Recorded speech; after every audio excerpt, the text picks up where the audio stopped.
Hello. Yes, I'm talking to you.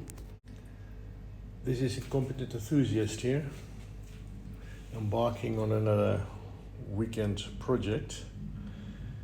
And what we have here is my completely stripped dual cylinder air compressor for my car.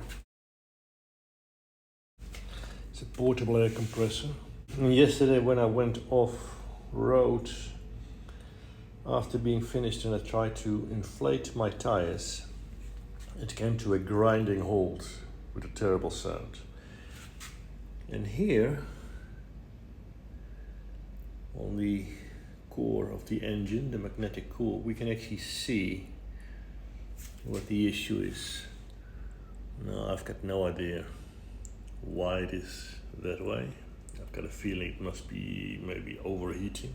At 40 degrees Celsius or 42, 43. This makes it 110 Fahrenheit. So it's hot enough. And this thing is completely blown out. And you can see here as well in the housing, the magnet pieces are all shattered over the side wall. So I'm going to consider this beyond economical repair, to be honest, because by the time I get this finished, it's probably cheaper to just buy myself another compressor rather than stand here in 45 degrees 43 degrees Celsius trying to fix this disaster. So a little bit unfortunate.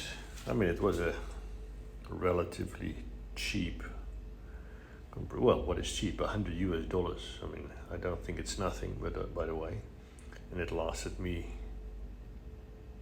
a year. So there we go. Beyond salvation. This is gonna get scrapped. I'll probably keep some of the components here, like the on-off switch. Relays might be useful. In fact, I'll probably keep this whole board, you never know. But the rest is going to go into the scrap heap.